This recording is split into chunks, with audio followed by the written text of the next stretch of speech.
Welcome back, everybody. We're here with George. We've got some music going, and things have changed. We're getting the hang of things with the Working Brother Talks shows.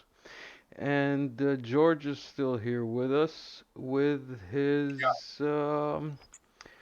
PowerPoints, his white papers, and some history and general knowledge, or stuff that should be general knowledge. Yeah, so we went over the six power center theory quite a few times, on the other on the videos I did with other people too. What we're finding out is people really don't understand the history of geostrategic thought. So we've been going through that, and we're going against the narrative that Russia just attacked Ukraine for no reason. Because last time we went over the fake RAND report and the Fiona Hill video with Lex Friedman, and how she was saying that Vladimir Putin needed a psychological evaluation, which is hysterical.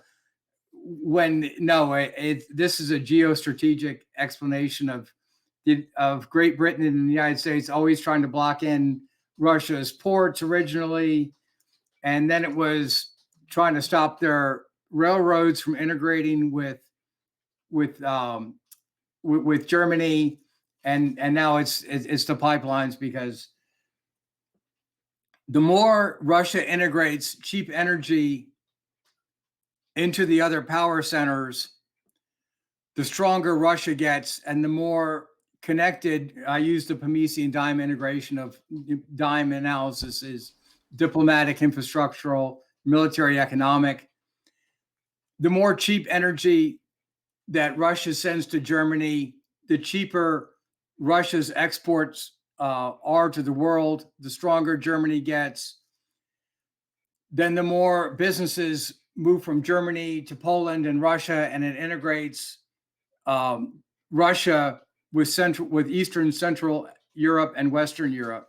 The United States is trying to block that to stay relevant, because if Russia succeeds with integrating with Germany, India, China, and Japan, then there's 5 of the world's 6 major industrial centers connected to Russia, including Russia. Then the United States is off by itself. It's compounded by the fact that the United States has been offshoring jobs for decades, sending a lot of them to China, hoping that China would liberalize. They didn't liberalize. They're really more fascist. They're not, they call themselves communists, but it's really more of a state and large corporation connected enterprise. So it's more along the lines of Mussolini fascism than anything else. Kind of like the US. So yeah, kind of blending in, but that'll be a different subject for a different day. When we talk about the lateral integration of the macro disciplines, we'll talk about Aristotle's 6 forms of government and what they differ and what they mean as far as the type of the type of government form framework connected to the type of economic framework. Let's talk Turkey. Yes, with today's topic of another RAND abbreviated paper. Yeah, so today, after the Wolfowitz document came out in 1992, the New York Times published it. It's a national security fiscal year 1994 to 1999. We went over that briefly the last time. It was stating that the United States should promote democracy and prevent any near-peer powers from emerging. And really what they meant was keep Russia from re-emerging as a superpower, which meant that they want to A, separate it from the old Warsaw Pact countries, B, separate it from integrating with Germany, like I thought, and C, if they could break apart Russia into smaller republics and oblasts, that would be a good idea. Also, if there's a D in there, they want to separate it from the CSTO countries, the Central Asian stands.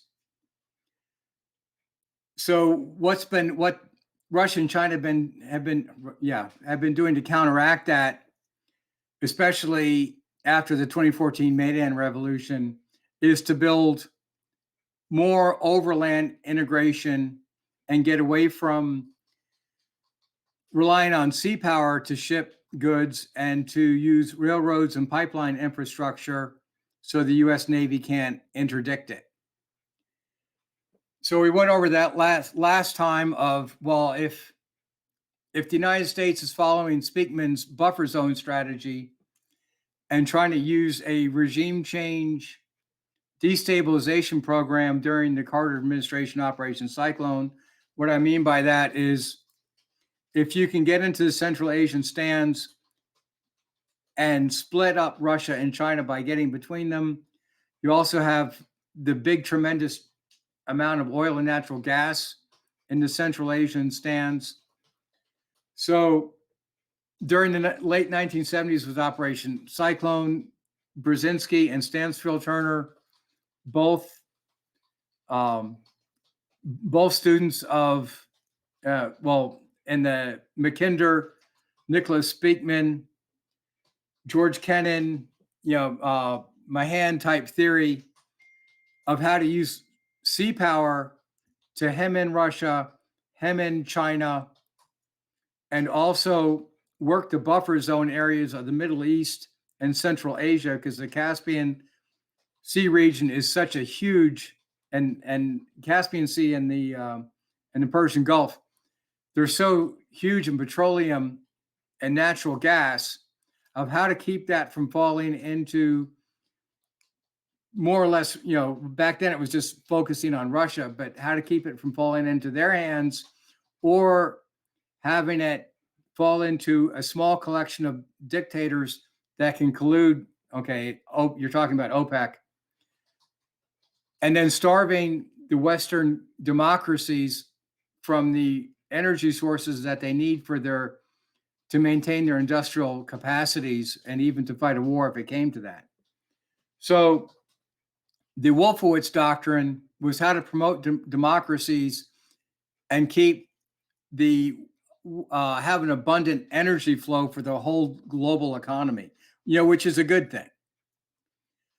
So it's just on that half, it's a good thing. But when you're talking about, like Jeffrey Sachs is talking about, a global economic development theory, then you want to raise living standards and raise GDP across the West. And I threw in the Kantian peace triangle of economic development, economic interdependence, multilateral organizations, and democratic institutions. Because had the United States followed that, we probably wouldn't be involved in such a deep war in Ukraine that's could be bankrupting to the United States. So we want to explain how we got here. Just to interject, George, I just want to clue in the viewers who might have just stumbled upon this. I'm going to put like links here or there or somewhere here to like other talks with you. There's a whole series where we went into depth on all of the topics that you just touched upon. Now I'll let you get back to it. Oh, okay. So that was the Wolfowitz 1992 document. So the next one, there's a 354-page document put out by RAND Corporation in 2019. Now, we're not going to go over the 354-page document, but they go into detail about how to expand NATO East and how to hem in Russia. And before I was talking about that in the terms of the regime change destabilization policies of Operation Cyclone. After 9/11, it went to a regime change nation building strategy under Rumsfeld and Cheney. They wanted to remake Iraq and Syria and Libya, the oil and gas-rich countries into democracies that would be friendly to the United States, and also, to politically and economically develop these countries and actually to make them better. Not arguing that the least bit. It's just that didn't work. It ended up not working, and they started reverting to a regime change destabilization strategy, which culminated into the the hasty withdrawal from Afghanistan. That I was there.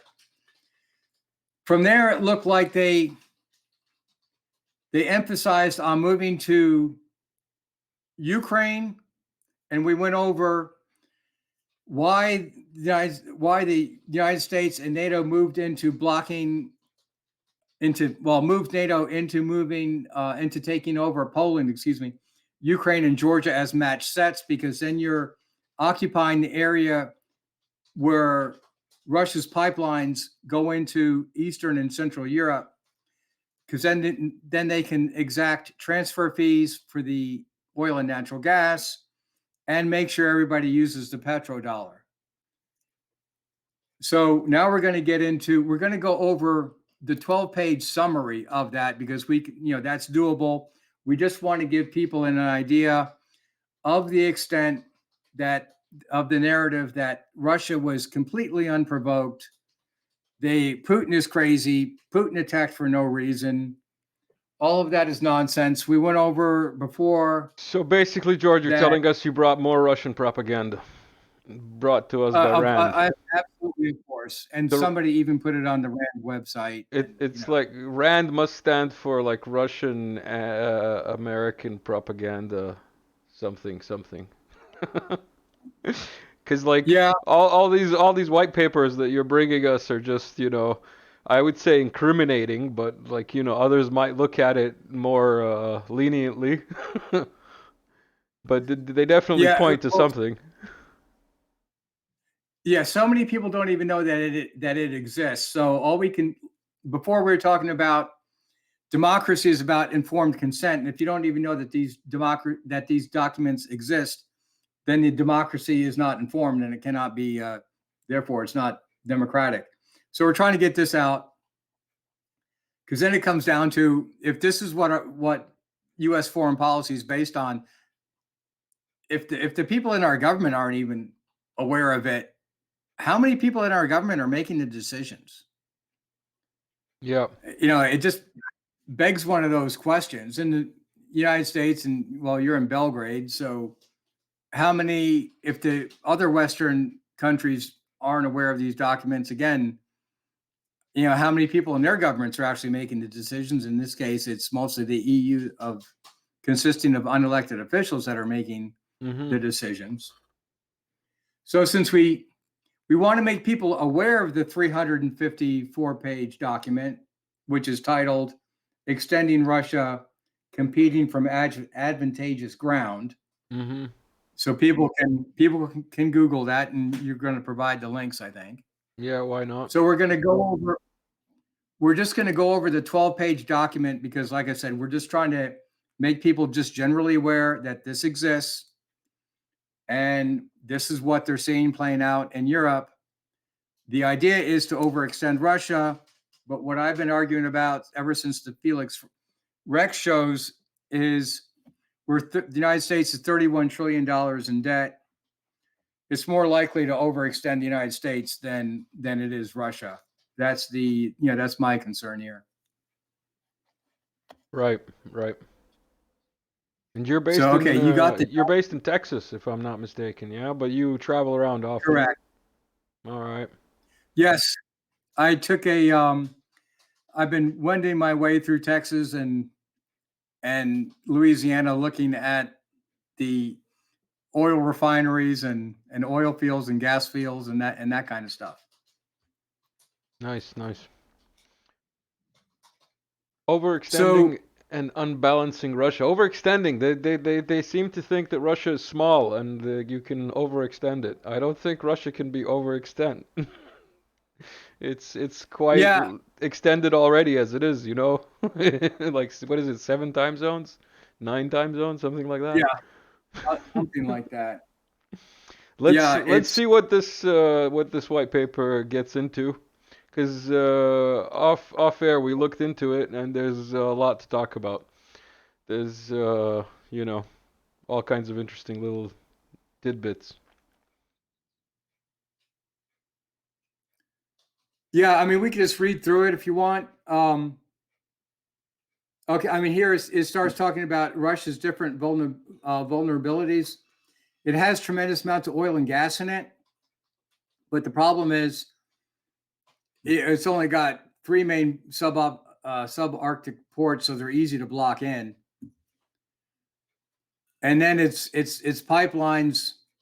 The United States just expanded NATO into them, and then if they try to build a South Stream pipeline in the through the Baltic from Novorossiysk to Varna, Bulgaria, then the United States moves in with billions of dollars and starts backing their preferred candidates, because you can't say that the elections are tampered with.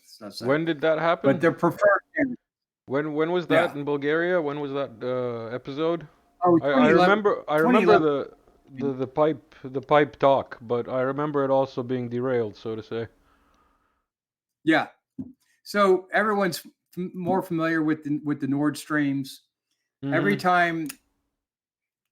time Russia tries to build a different pipeline, through Poland or whatever, well, then the United States just exerts more emphasis in that area.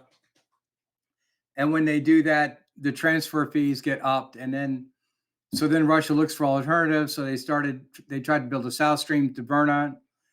At the same time, they were building the Nord Streams. Okay, everybody's familiar with that. And of course, what's the United States really concerned was, well, Germany gets too powerful. Germany integrates with Russia. It's Haushofer's dream. Mackinder's nightmare is the way I phrase it. So we're going to go over, for people that say, oh, it's fringe nonsense.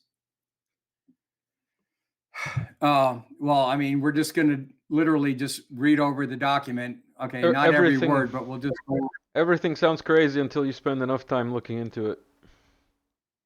Yeah. That's what I So learned. why don't you just go ahead and just take the first sub title. Expanding U.S. Yeah, energy production. Well, we all know that what is it called? That the really, Green New Deal.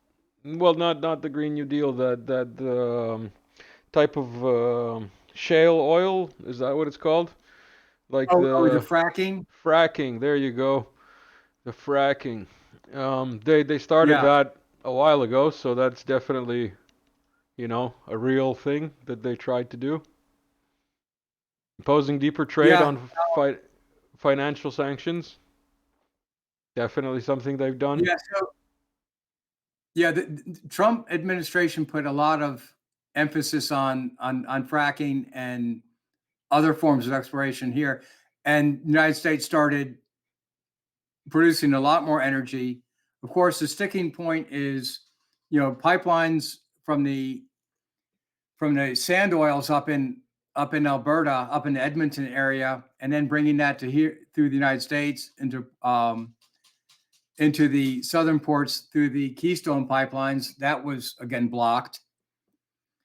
The other sticking point in the United States is we can produce a lot more oil, but we need to build more refineries.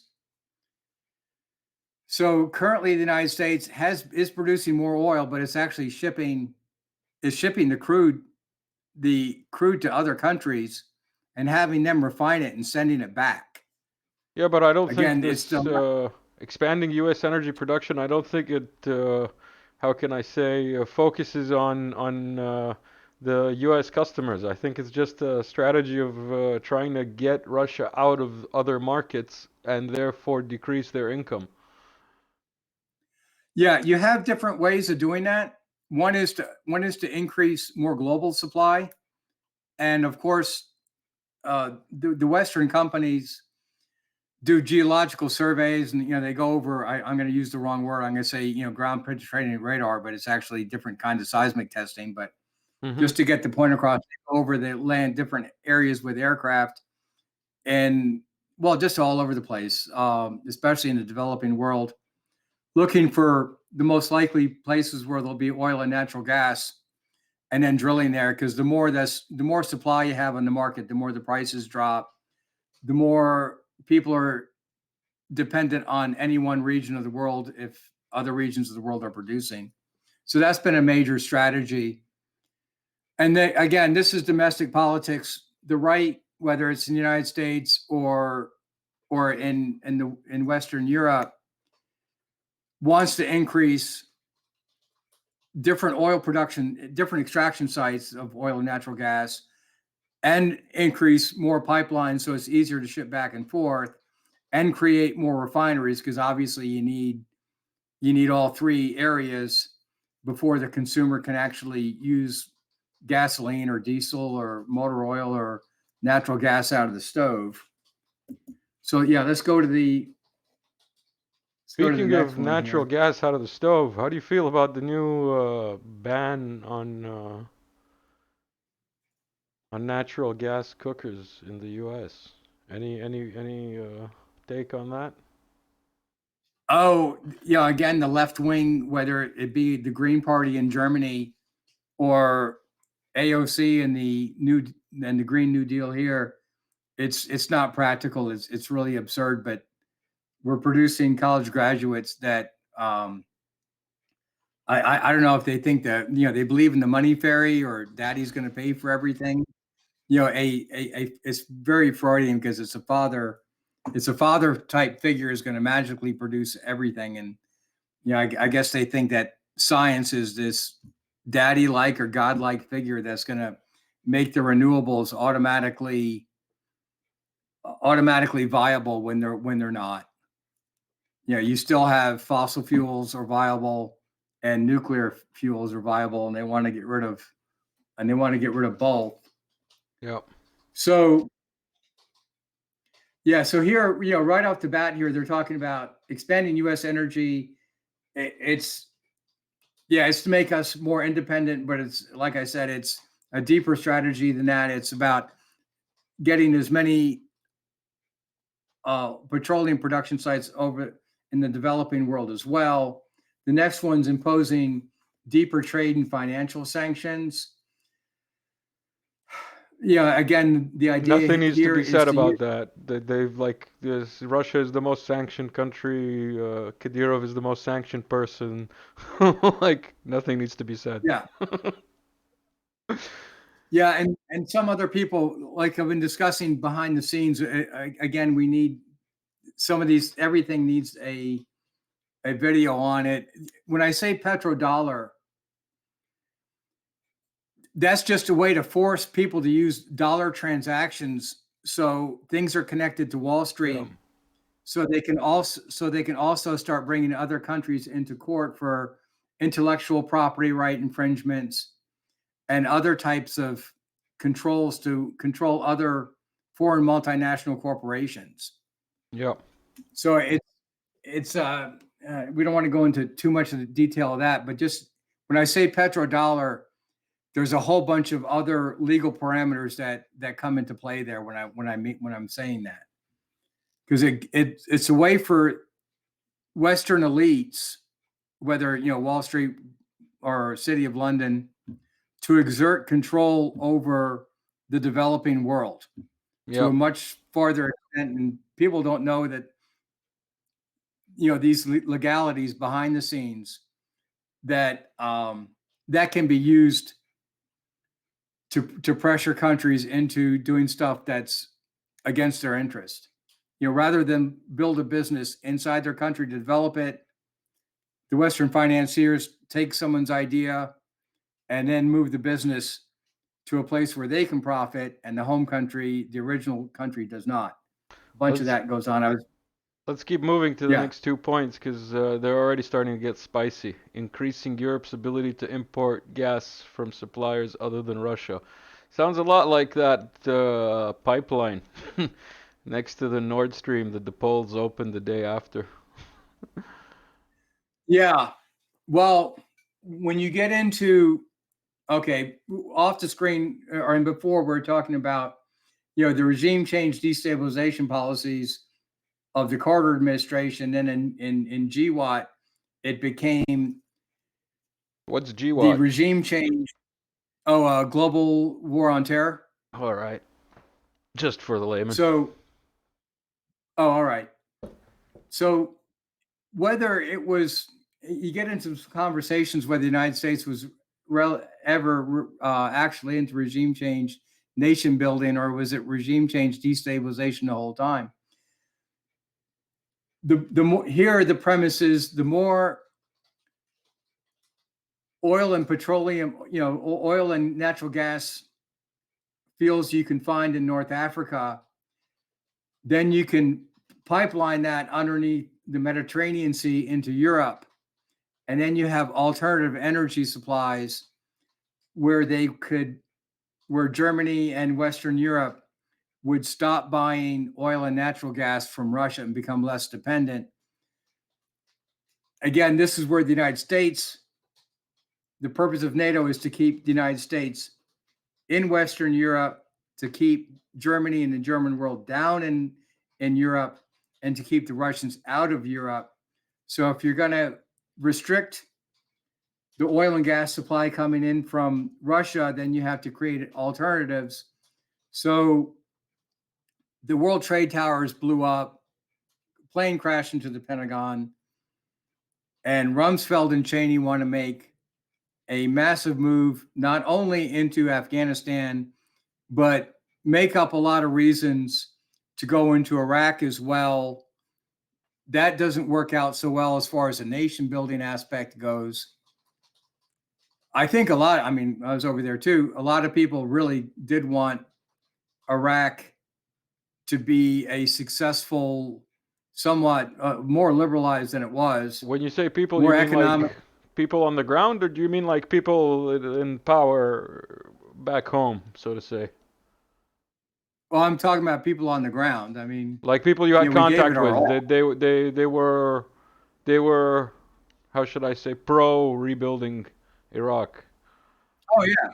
Yeah, Oh yeah. I mean, us people at the worker bee levels, really wanted that to succeed. Absolutely. Um, gotcha.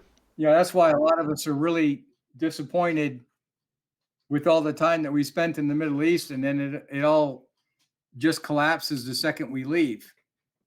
Yeah, it certainly made me totally rethink everything.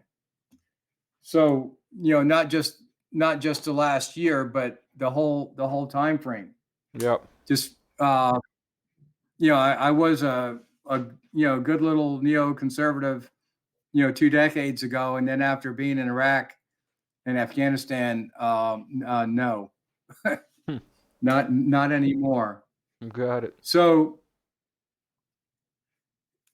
yeah, so okay, so the United States just happens to move in these countries that are all oil and gas rich, and then get heavily into building pipelines, through Turkey or underneath the Mediterranean, to try to separate Russia from Germany, principally.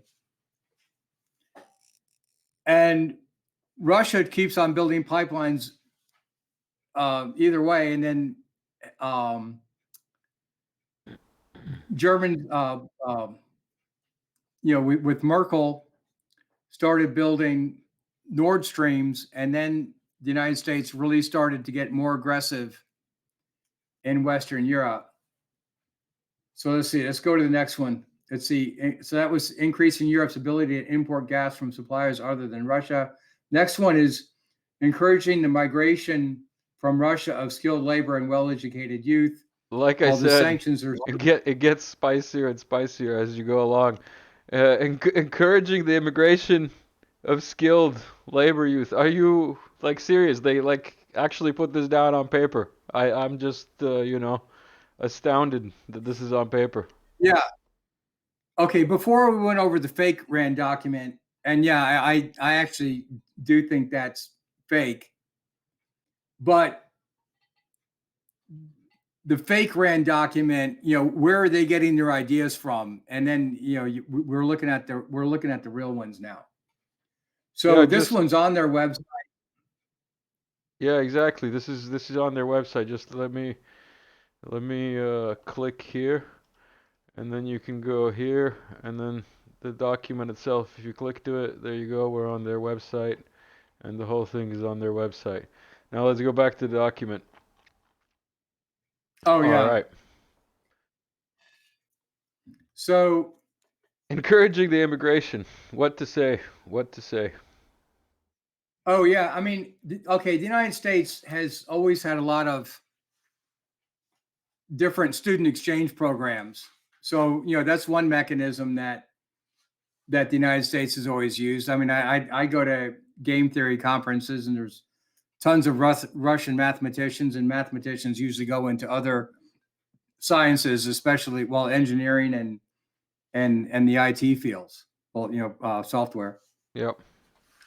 So that's always been a source of taking out, of luring their top mathematicians over the United States, and then using them in different applications. Okay, so this is in 2019. We already discussed, when you get into lethal aid. I love the Orwellian speak. Lethal aid. Yeah. So we were talking about how the 2014 or 2013 EU association agreement that they handed Yanukovych, it wasn't a free trade document going both ways. It was only a free trade document to the East. Had it been, it was supposed to be neutral. So it looks like they promised Yanukovych one thing, and then they gave him another. When you actually read the document, it's free trade to the West only. He's got to cut off trade to Russia. The problem with that is most of their trade is with Russia. The other one is it had an Office Security Cooperation Europe foreign military sales clause in it that they had to train their military towards NATO standards for eventual inclusion into NATO. So no, it's not bringing them into NATO directly, but it's bringing them into NATO in a de facto sense. So that was in 2014. That's what started the 2014 Maidan Revolution or Maidan coup. It was a bait and switch. It got Yanukovych out there. So I bring that up again because the Wolfowitz document was supposed to increase democratic processes, but in this case, the democratic processes were undermined.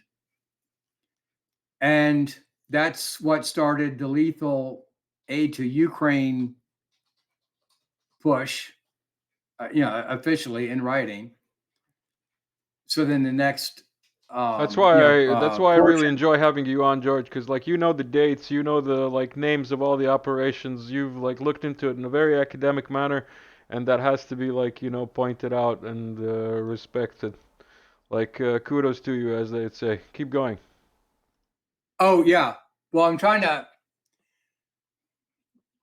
name specifics here, and then how this relates, because this is we're talking about the Wolfowitz documents written in the 90s, and then the eastward expansion of NATO during the Clinton administration that Sachs, Mearsheimer, Peter Cohen, Gerald Sussman talk about in their books and their videos.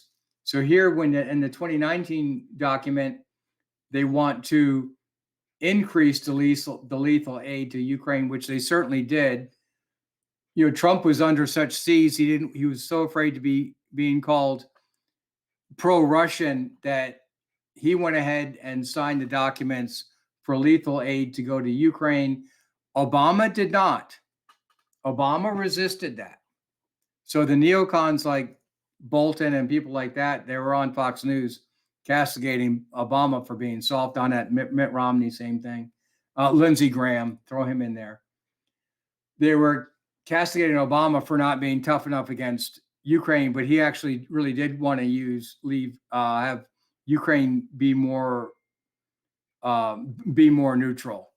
Honestly, I think it was It a was, case of good cop, bad cop, and in the end, they got what they wanted. yeah. Ben Rhodes called it the deep state. You know, again, when you're talking about deep state, you're talking about the general class and the SES class, and that actually run Washington. Presidents come and go, but the deep state of SES class What stays, is and it's a what is the SES class? senior executive service. Oh, And okay. Matt Bracken did do a really good video on that several years ago. It's on BitChute. He was doing that in the context of the Jim Comey case and the Peter Strzok case because they just don't care if they get caught red-handed. I mean, stuff that would have been bigger than Watergate a few decades ago, nobody even gets in trouble for anymore. I mean, anyway, whatever. I don't want to get into too much about Biden's emails, the way that he's treated. I mean, I not think emails, it's but classified I think it's a case of boiling versus, frogs. I think it's a case of boiling yeah. frogs where like the tolerance for like bullshit has just gotten so high everywhere, Oh, yeah. not just there. Well, that and the consolidation of the media within the hands of a few oligarchs. So the media is much more controlled by the American oligarchs, and they just fire And anybody that doesn't. on that note, like, share, subscribe, find my channel on Telegram, and yeah, share this video, check out the other videos, and spread the knowledge. On that note, Yeah. let's get back to So it. let's go on. Yeah, Oh, I'm sorry. supporting Syrian rebels. Conspiracy theory, Yeah. man. So here's here it is. Support more lethal aid to Ukraine. Support more support for the Syrian rebels. Of course, Jabhat al-Nusra Front in Syria was part of the Arab Spring that was encouraged. Before, we were talking about the National Endowment for Democracy and the ways that the United States or CIA has always fomented agitation propaganda. Originally, it was in the Congress for Cultural Freedom in the 1950s and 60s.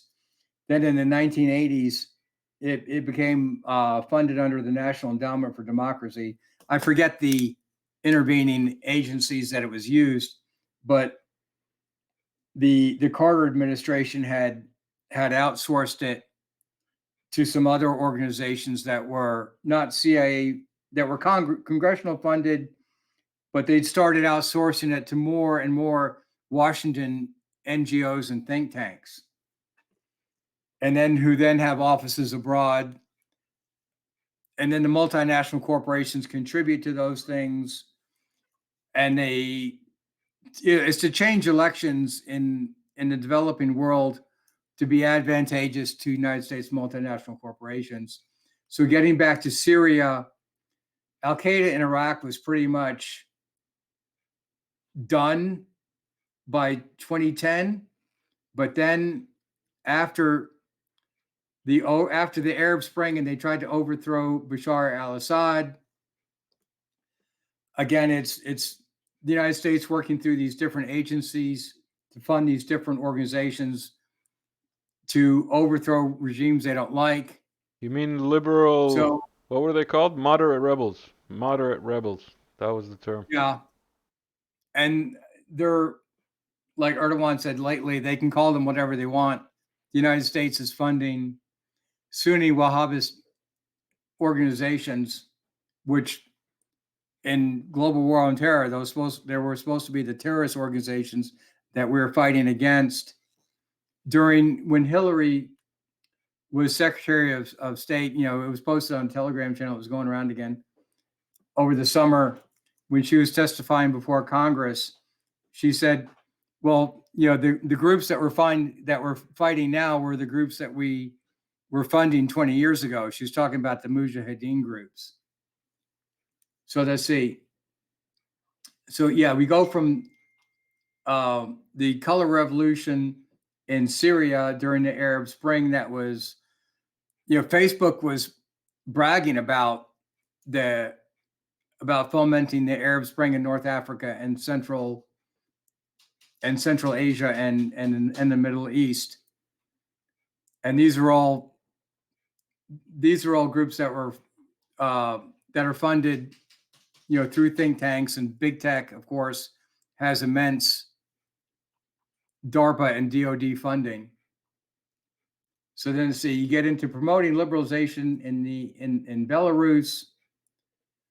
Again, it's to hem in anywhere where there's Russian pipelines. The Druzhba pipeline goes into Belarus, then splits north into Poland and south into Ukraine. So getting that would be moving NATO one country further, but it's all about capturing natural gas and supply line junctions.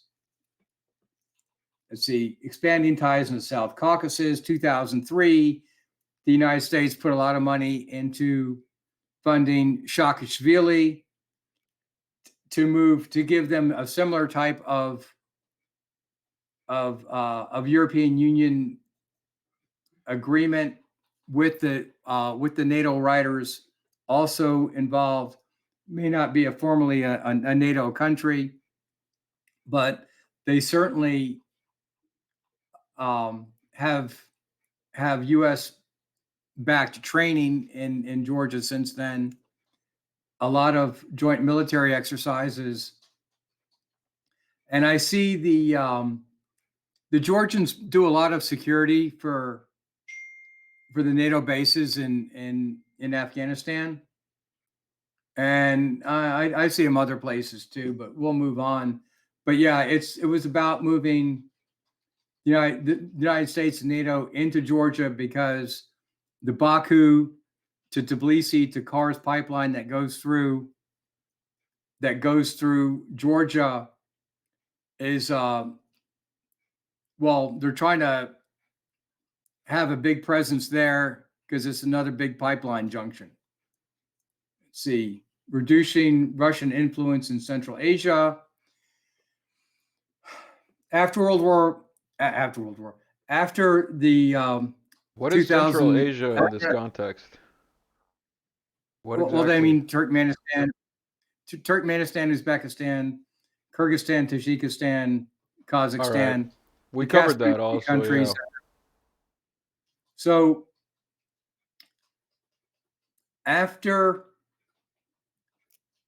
in this case, after 9/11, the United States wanted to go into Afghanistan to take out the Taliban. Vladimir Putin offered his assistance to Bush, and they were allowed to use logistical supply routes going through going through Russia into Uzbekistan and Tajikistan and into Mazar-e Sharif, where they supported General Dostum and Massoud to then take the Uzbeks and the Tajiks and the Hazara and get them to push out the Sunni Pashtun Taliban in Kabul and Kandahar. So Russia was instrumental in allowing the United States to ship its gear a northern route. The United States then had leases in Dushanbe and up in Manas and near Bishkek, Kyrgyzstan, to use the air bases there. Once the leases ran out, the Russians wanted the United States gone, because then it was clear that they were pursuing Brzezinski's grand chessboard strategy of trying to pull Central Asia out of the Russian orbit and to become more independent and become more democratic. And those countries did have some, really crazy dictators. I mean, a lot of this, of course, I agree with. Is to the extent that that is overboard now. It's starting the war in Ukraine is the issue now. the United States, the official narrative is the United States did nothing to provoke Russia, and Russia just attacked for no reason. It's unprovoked, unjustified, illegal war, I think is what the Kagan brothers have been saying. So we're going through this document to say that, no, this was calculated. It's in this document and some other ones. Oh, okay. So let's move down to the Transnistria area. Transnistria. I can't believe they've got that out like so literally there. Like it's in black and white or red and white in this case, but they really hope to flip Transnistria, and the terminology of flip is, what can I say? Oh yeah, it's blunt. Yeah, again, the case, the situation, what they're trying to do is get a strong presence in Poland and Ukraine, play the age-old Catholic versus Orthodox ethnic and religious rivalries to stoke up, it's agitation propaganda. So they'll go against the Russians. And if they can have those areas between Poland and Ukraine, then they separated Russia from its former Warsaw Pact allies in Central Asia and the Balkans, where you are. So in this case, Transnistria, Cost and Moldova. benefit analysis. Yeah. Oh yeah. Yeah, it's got your risk levels up there. It's so important to control Transnistria, Moldova, and Romania because it controls the lower Danube. And even if you can control, and if you can get the oil and natural gas through Varna, then you can go get access to Danube in the Bulgaria, when it dips down through Bulgaria. So they're trying to control any infrastructural lines into Southern Europe or control the Baltic of the Nord Stream pipelines going into Germany in the northern part. So they're trying to stop both ends, north and south, and also in the east. Let's see here. So let's go over. Oh, okay. All right. Yeah, the reason why I was glancing at talking about agitation propaganda from the Congress of Cultural Freedom. Agitprop, also known as Agitprop. Yeah. I'm trying to use fewer acronyms. Yeah, thank you. We all appreciate it. Yeah. Agitprop. Normally I talk in all acronyms, right? Yeah. I'm trying to get away from that. That's good. So, the Reagan administration started the National Endowment for Democracy as a way to move agitprop outside of the CIA into think tanks that corporations could fund, financial companies could fund. Now it's big tech that backs a lot of these groups, adds another dimension to it. So the case here is to diminish faith in the Russian electoral system. Well, wait, aren't you supposed to be promoting democracies and extending it? No, like Jeffrey Sachs talks about, they consolidated Conspiracy theory. Oh, you can constantly drown the show with conspiracy theories. Like, what are these unbelievable things that you present? Like, I can't believe that you find documents to back up your theories. Right. Keep going. I just gotta put in some humor. Oh, right. And people like Jeffrey Sachs are real conspiracy theorists. I get it. I know. And then reading the documents off their own websites is obviously conspiracy theory. It's fabricated. So again, like we talked about in the other show, so people know where I got this from. If you want to increase democracy and increase real capitalism, then you want to have perfect competition in the democratic sphere and also in the economic sphere. in political theory, democracy is a dual egoistic form of government, meaning that people vote in their own perceived self-interest and also economically act in their own self-interest. Anthony Downs' An Economic Theory of Democracy is about that. So let's see, movie, and that was 1957. It's a major book. Okay, creating the perception that the regime is not pursuing the public interest. The Well, phrasing to me is what gets me. It's creating the image. It's not like the perception. It's not even like getting the truth out there that the regime is not pursuing public interest, because apparently the regime must be pursuing public interest if you're trying to create a perception that it's not, right? Working backwards. yeah, yeah. Like that. And I just had to stop at this because if you watch CNN and read the Washington Post, oh, Putin's crazy. He's doing this for no reason. People are about to kill him any moment. And, Yeah, everybody okay, hates him, and so on and so forth. Yeah. From living over there for so long and reading, okay, I watch a lot of Indian news. Everybody knows that. You realize it's just the opposite, that people are banding together. And of course, I have to reiterate, why are we doing this video?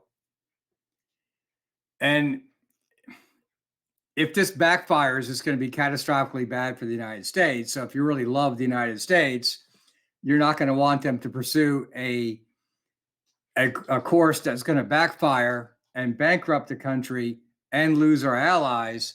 So they're over here working through mainstream media, creating the public perception that the regime is not pursuing the public interest.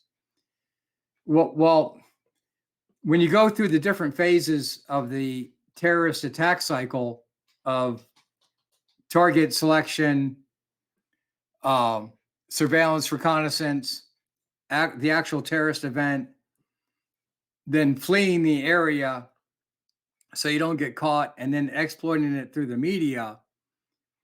Well, this document, what's the difference between this document and following the terrorist attack cycle that we're supposed to stop? Yeah, some of this stuff actually starts to get so absurd. It's funny because we get taught in one thing in our training classes, and then you realize, well, wait a second. Well, what are we doing over here? Anyway. You're just not very good at doublethink. You're not good at doublethink, George. Yeah, you need to practice your doublethink. Yeah, I really do. I didn't realize till lately that George Orwell's book was an owner's manual. Anyway, encouraging domestic protests and other non-violent resistance.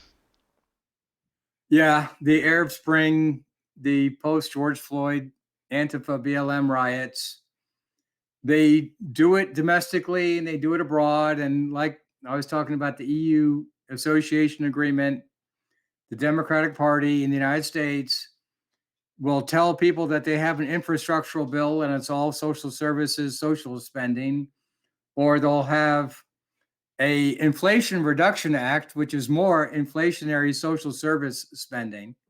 Because anything in economics, anything that doesn't directly increase making raw material, extracting it, turning it into a consumer product and distributing it more efficiently, anything that doesn't do those three things, isn't in that chain, is inflationary. So transfer fees take money from one group, give it to the other. Social service spending, welfare spending, socialism is nothing but inflationary. So I don't know. I think we should stop with the 1984 parallels and move along with the. Just getting back to just letting the people know that I'm getting my Russian propaganda straight out of Samuelson's economic books or McKenzie's economic books. It's just really crazy stuff, I know. You got receipts for everything. Anyway, Undermining Yeah, Russia's image abroad. I don't know what to say about that. I don't think that's going very yeah, well for them. At least not in the global just south, so to speak. yeah. Okay, in our Telegram channel since February, we've been discussing because you got in my Telegram channel after the first Felix Rex video, and I always watch Indian and Pakistani news because it's in English, but they talk about a lot of stuff that's going on in Central Asia. Just Asia in general. So if you listen to that, then you listen to CNN. I mean, it's like night and day different. You get a total different point of view, and you check it out, and their stuff was way more accurate. So for undermining Russia's image abroad, you get a lot of pushback on that from watching Indian news. Well, generally, anywhere other than CNN, BBC. Let's see Yeah, their again, little chart. like I said, I was, Kermal and Turkmenbashi are really either super corrupt or kind of crazy. With Turkmenbashi, he's kind of like benign, eccentric, Who but are these not. people? Oh, Turkmenbashi was the president of Uzbekistan, Oh, and okay. Kermal was I'm sorry, of Turkmenistan, and then Kermal was the president of Uzbekistan. That was really he All right. really was harsh.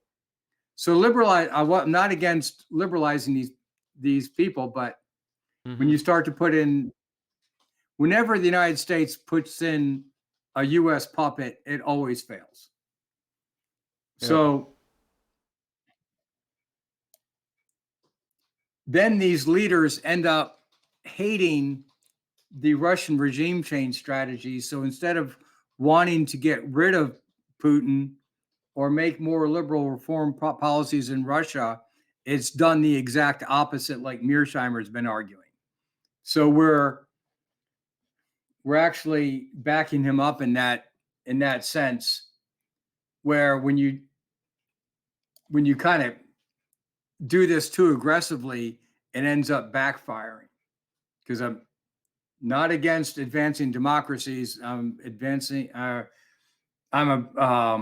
critiquing the way the United States is going about this, because Iraq did not work out so well, and Afghanistan was a total catastrophe.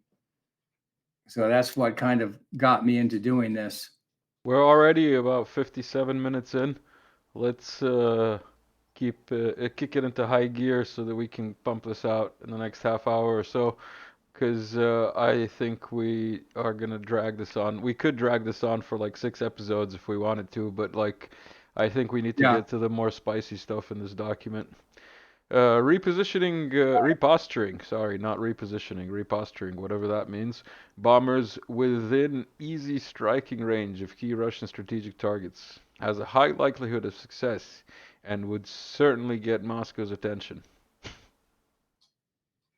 Yeah. Okay. So in this, we're just going to go through this real I'm quick. just awestruck. Yeah. So there, again, the narrative was that they did nothing to provoke Russia. But we go back to the Wolfowitz document in the 90s, and you look at this in 2019, way before the Ukraine war, and you look at the reason why the Bush, Cheney, and Rumsfeld kept on expanding NATO East. They put the anti-ballistic missiles, have to use the right word and not use an acronym like I usually do. They put ABMs in Poland. Why was that so upsetting? Because rockets are rockets, whether it's surface to air or surface to surface. You just change the warhead. And it's got different circuitry on it, so you can target different. It'll go after different targets. It's but the base rocket is the same. The launchers can be the same. So right here it talks about how they're doing this to increase Russian anxieties. Well, I thought they weren't supposed to be provoking Russia. Yeah, Anxiety is not the Mearsheimer was, same. Anxiety and provoking is not the same. it's yeah, it's very like you got to get in tune with the language. yeah. I got to get into that double think because Mearsheimer is just a Russian propagandist, right? And Stephen Cohen, who I used to listen to every night on the, or not every night, but used to listen to him frequently on the John Batchelor show at night in New York. Yeah, they're just all crazy, right? Anyway, Definitely. it's right here in writing. They're doing this to extend the anxieties of Russia. So they kept on doing it until they provoked Russia to attack. Before we were talking about, oh, well, we'll just go. Hold on, there's another one about fighters as well. We should just highlight that and keep going. So it's not only about Yeah. bombers, it's about fighters as well. All right. So the United States gets bases in Romania. They move them closer. The United States had leased bases to use for logistical transport in Manas near Bishkek and Dushanbe in Tajikistan until they started, which is all just fine at first until they started moving more assets until they moved the ABMs into Poland and started moving more fighter planes into Romania. And then that And started increasing. it was Yeah, it was Scott Ritter who drew my attention to the fact that like every time a F-35A flies anywhere, the A stands for atomic capable, as in it can like send these little nukes flying. So when Poland receives F-35As, what it's actually receiving is a nuclear weapon delivery system, not just a new plane. correct. Yeah. And yeah, okay. I went into this a little bit in the old Felix Rex shows, but that was earlier in the year. I actually had several very long conversations with the late Thomas Schelling about this. He was one of the progenitors of MAD theory, mutually assured destruction theory, where mutually assured destruction theory counts on a first strike, second strike capability. So as long as someone can get a second strike, it's a deterrent for someone making a first strike. If you can wipe out someone else's second strike capability, that's actually promotes someone to make a first strike. Then it becomes Yep. more advantageous. So the way to increase a second strike capabilities would lead to peace then, right? So you focus on second strike. So second strike is if they don't know where your nuclear ballistic missiles are, then that promotes second strike capabilities. So submarines became a huge part of it, like the movie Red October. Then actually having B-52s or other air assets with nuclear bombs flying around all the time, like Dr. Strangelove, that movie. That guarantees a second strike capability, and moving mobile rocket launchers around ensures a second strike capability because static silos, people know where they are because of satellite imagery, and you could easily wipe them out. The Russians also So, have those trains, don't they? Like ICBMs on trains, if I'm not mistaken. right. Yeah, trains, Same anywhere to move idea. them around. Yeah, yeah. Yeah. Oh, yeah, there's a whole bunch of different kinds of weapons that are in Connex boxes, but really the top opens up and it's a rocket of some sort. Mm-hmm. So there's lots of ways to conceal those things. Let's keep So going. also the part I didn't get into yet was the time for the other people to react to launch a second strike. So to defeat nuclear triad theory, you move your nuclear ballistic assets physically closer, so its time in the air is reduced. So you move it closer and you speed up the rockets. So you go from subsonic rockets to hypersonic. The United States has not gone into supersonic and hypersonic missiles. Russia has, but the United States has not. But instead, the United States just moved their missiles into Poland to shorten that distance. I So saw a that's video. I saw a video earlier today, or actually no, it was three pictures of the Russian ship sailing through the English Channel, and they had the Zircon hypersonic missile on board. Officially, it's in oh, service. plus the what do you call them? The torpedoes that are the Poseidon. nuclear torpedoes. Poseidon, I think it's called. Is that what, is that the Russian version? I think it's Poseidon. Yeah, I'm pretty sure. Yeah, whatever. Or Neptune, maybe. Whatever, I don't know. Maybe it's Neptune, but whatever. I can't remember. I forget. But I know what you're talking about. The like autonomous submarine, nuclear powered, whatever you want it to be, type of thing. Yeah, it's the idea is to create a tsunami and wipe out coastal cities. Because we're talking about Hinder, so you're talking about how to defeat, coastal sea powers. I can't hear you. So,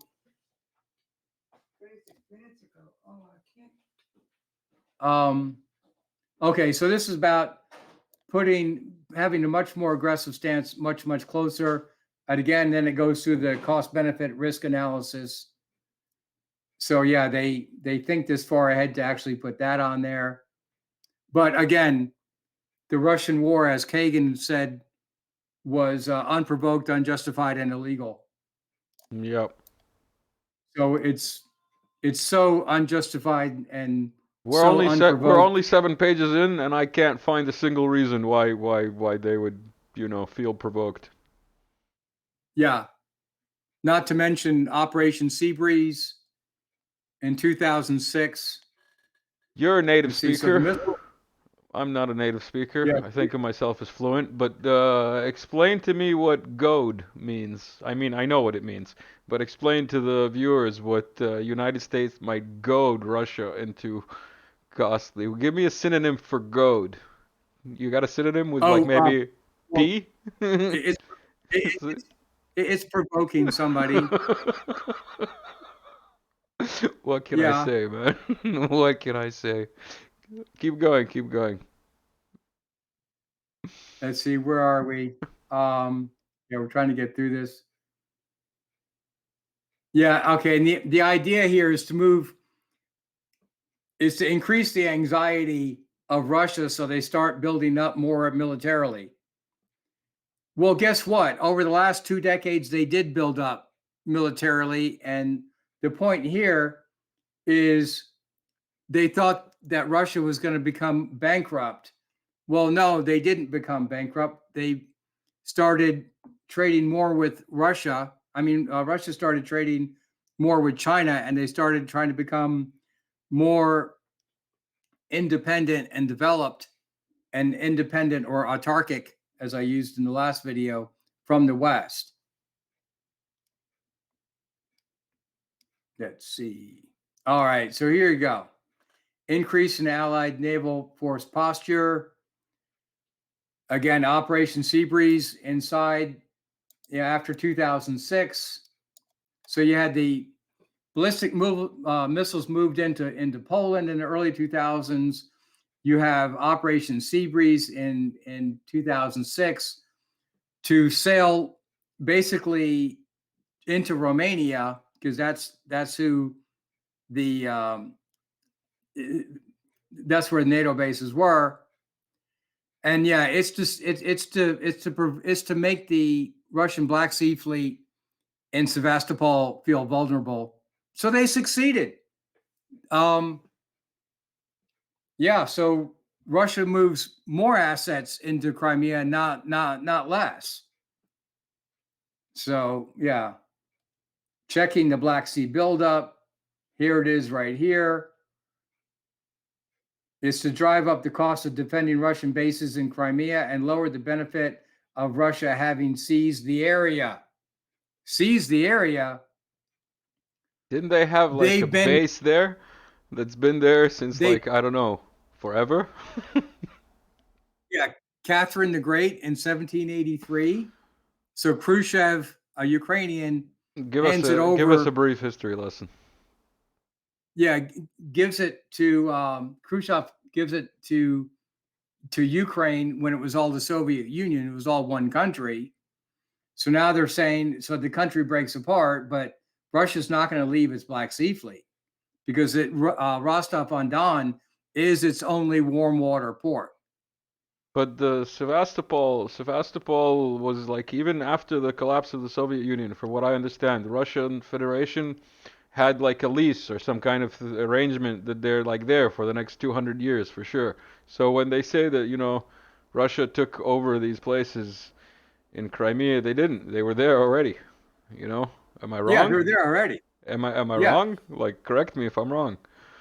Oh, and if you look at the different if you look at the different voting polls going back, 90s to early 2000s, Mhm.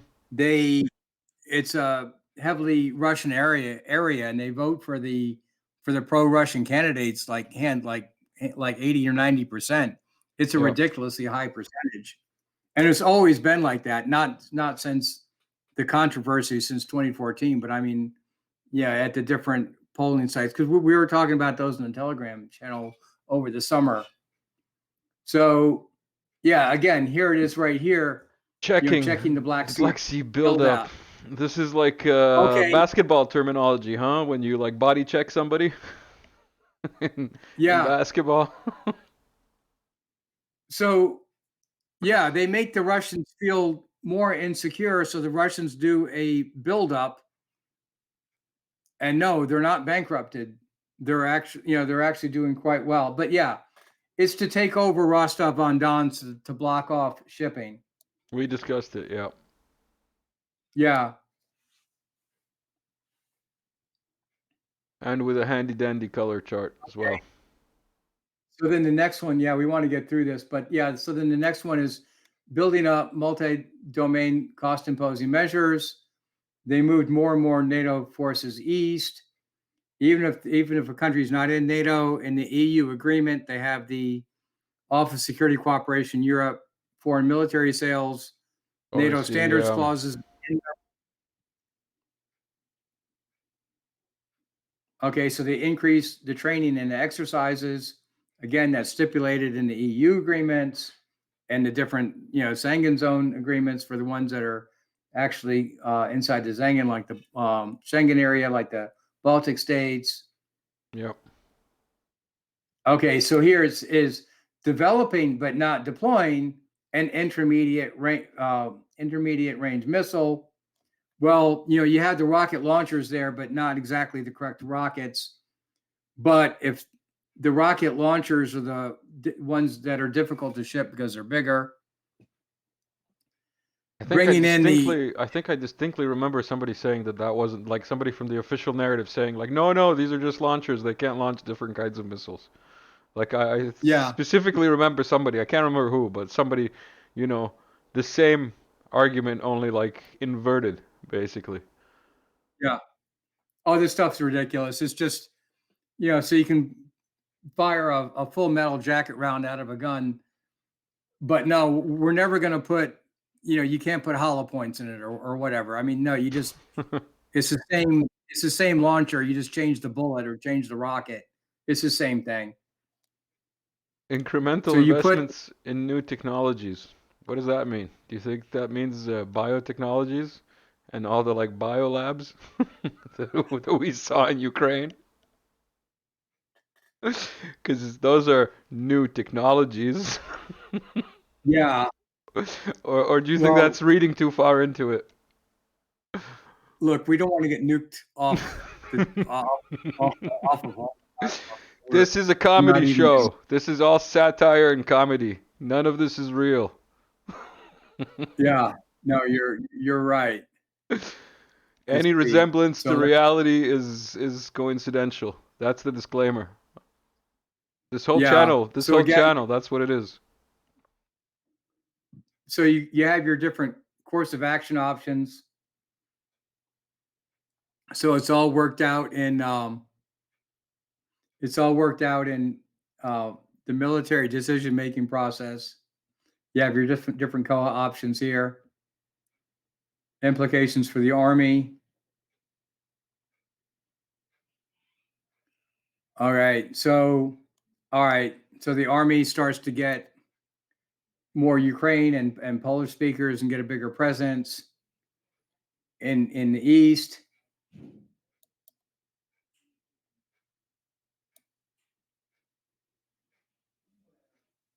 All right, so they're under number 2.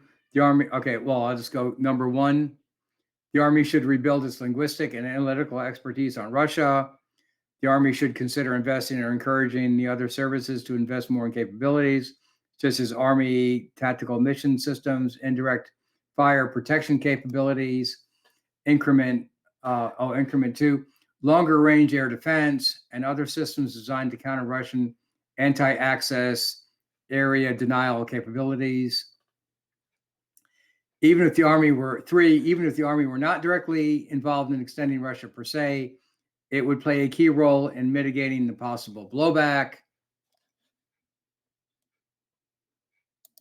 What can I say, man? It's all there in black and white and red. Yeah, so we're down to the last page. The most promising options to extend Russia are those directly to address its vulnerabilities, anxieties, and strengths. I'll just read this thing through. Exploiting areas of weakness while undermining Russia's current advantages. In that regard, Russia's greatest vulnerability in any competition with the United States is its economy, which is comparatively small and highly dependent on energy exports. Russian leadership's greatest anxiety stems from the stability and durability of the regime, and Russia's greatest strengths are in the military and infowar realms. The table below draws the earliest tables to identify the most promising options.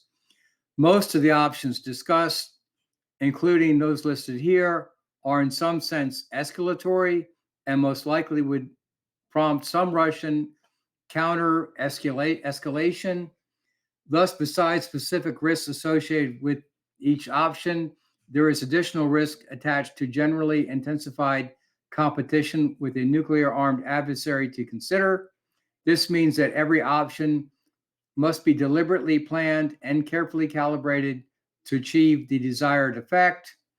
Finally, although Russia will bear the cost of this increased competition less easily than the United States will, both sides will have to divert national resources from other purposes. Extending Russia for its own sake is not sufficient basis in most cases to consider the options discussed here. Rather, options must be considered in the broader context of national policy based on defense, deterrence, where U.S. and Russia interests align, cooperation. I don't know. Well, I think Andrei Martyanov would have something to say about this view of the Russian economy. He has a very good breakdown of how, GDPs are just imaginary figures and can be pumped up by like lots of different things. And what really matters is the amount of iron ore and production and refining that you have, and how much actual stuff you can make, which Russia has a lot. Yeah. Even though it's on a different pay scale, but there's a lot of it. Yeah, there's a lot to unpack here. Yeah, the United States moved to a service sector economy. How much these service sectors, like a lot of people are talking about, a lot of these service sectors are really class oriented, where they're supposed to provide a lot of non-essential services to rich people. Mm-hmm. So what actually comes down to, because people are like talking about, the Russian economy is going to crash, it's going to do this. Well, one thing that they're going to have is plenty of food and plenty of fuel. So as long as you have those two things, their people are going to not they're not going to freeze during the winter. They're not going to starve during the winter. And a whole bunch of travel blog people have been to Russia recently, and the heat is on full blast in the malls. All the grocery store shelves are packed full of all kinds of things. Okay, maybe some of the Western brands have kind of moved out, Not but the even. factories that produce, not even. All right. Well, you were just there again. Yeah, not even. Like I was surprised. I went there and like you find products that are like, Italian and French and whatever, and you like look and it's the same packaging, same ingredients, same everything, but it's made in Russia. It's like they have their own factory in Russia and they're making in Russia and like it's just like it doesn't make a difference to them whether it's like French cheese, camembert, or whether it's like Nutella. And it's made in Russia without GMO ingredients because GMO products are like banned in Russia. So Yeah. in my like experience and perspective, sanctions are not working, to put it mildly. Yeah. So the corporate offices have to divest. The physical plant is still in Russia. Mm-hmm. The raw materials are still in Russia. The workers are still. They didn't stop going to work. They kept on going to work. The sanctions just mean the profits don't go back to Wall Street. Yeah. They stay there in Russia, which they benefit from. They don't lose from that. Yeah. All these companies moving, it just means the profit doesn't go back to the West, which is exactly what Putin wanted. I mean, they've been planning for this. I'm just showing people Let's here the see. website where they can get it, in case they're interested. This is the website where it is. Yeah. Yeah, people don't. If people just know that this document exists and just scroll through the 354-page document just to know that they go into tremendous detail of this unprovoked, illegal, and unjustified attack. There you So go. There you go. You're learning the doublespeak. I'm proud of you, George. Yeah. So just to wind this up, because it's gone longer than we thought. Yeah, my concern is U.S. foreign policy's backfiring. Russia's going to come out of this stronger, not weaker. The United States debt, I've always been, everyone that knows me, I've been talking about it for years. We're going to hit high inflation at over 30 trillion and then north of 35 trillion, much higher levels of inflation. We're there about 10 years earlier than the GAO estimated 10 years ago. The United States was at what, about 6 trillion? Did I say last time when I was looking at the charts when Bush took office in 2000? He left at $10 trillion in debt, which I thought was huge. Obama doubled it from about 10 trillion to about 20 trillion. And then with this post-COVID expenditures of Trump and then Biden, now we're at 31 trillion already. I mean, this is just, we went from 6 trillion in 2000 before GWAT to 31 trillion now and climbing. And it's Russia that's getting overextended. They have no debt. They're entirely self-sufficient. They built up their internal infrastructure with the other Eurasian countries to such an extent that the United States' ability to separate Russia and China in Central Asia failed.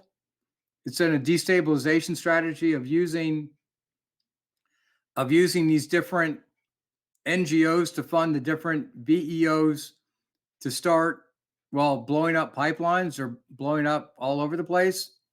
But in the, paybacks are a bitch. We've had food processing plants blowing up here. Colonial Pipeline had a ransomware problem last year here in the United States that caused a gas shortage for a week. So yeah, the low intensity conflict is here. We're actually, in World War III. Everything that we're doing in in Central Asia to destabilize the regimes over there. Well, they're doing stuff to attack us over here that are subtle. You know, one of these days we should get into Africa as well. We should, Yeah. because like that's gonna be Oh. another interesting topic to cover. But in any case, George McMillan III, I want to thank you. Today was awesome, as always with you. Full of info, full of citations, full of historical references, as well as a little bit of corny humor by myself. And Yes. you know, the unavoidable parallels to the, you know, foretelling future predicted in 1984. It's been wonderful, educational, and I hope we didn't bore everybody who might have stuck around to the end. Thank you everyone for Yes. showing up. Don't forget to subscribe, like, share, all of the rest. Check out the videos that we did before with George. Find us on Telegram. Find me on Telegram, and then I'll forward you to George. And we're going to take it out with some music. George, anything to say to our viewers? Nope. All right. Thank you. We're good. Have a good Next one, one. everyone. All right. Later on.